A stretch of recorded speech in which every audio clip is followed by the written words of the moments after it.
ഒറ്റ രാത്രി കൊണ്ട് പ്രകൃതിയുടെ വികൃതിയിൽ നഷ്ടമായത് ഒരു പിടി മനുഷ്യ ജീവനുകളാണ്. കുത്തിയൊലിച്ചു പോയത് ഒത്തിരി പേരുടെ സ്വപ്നങ്ങളാണ്. ഇന്ന് നേരം പുലർന്നാൽ ചെയ്തു തീർക്കാനുള്ള ജോലികളെക്കുറിച്ചോർത്ത് സമാധാനത്തോടെ കിടന്നുറങ്ങിയവർ. പക്ഷേ പലരും ഇന്ന് കണ്ണു തുറന്നില്ല. സ്നേഹനിധിയായ ഉപ്പയെ നഷ്ടപ്പെട്ടവർ, പ്രിയപ്പെട്ട ഉമ്മയെ നഷ്ടപ്പെട്ടവർ, മക്കളെയും ഭാര്യയും സഹോദരിമാരെയും സഹോദരങ്ങളെയും നഷ്ടപ്പെട്ടവർ. ദുരന്തഭൂമിയിലെ നിലവിളികളും ആർത്തനാദങ്ങളും കണ്ണു നനയിപ്പിക്കുകയാണ് നാഥ. വാർത്തകളിൽ കാണുന്ന ദൃശ്യങ്ങൾ കരള് പിടക്കുന്നതാണ്. സഹിക്കാൻ കഴിയുന്നില്ല.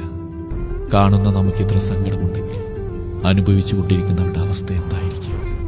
നമ്മുടെ പ്രാർത്ഥനകളിലും നമ്മുടെ പ്രിയപ്പെട്ടവർക്ക് വേണ്ടി നമ്മുടെ കരങ്ങൾ ഉയർത്താം.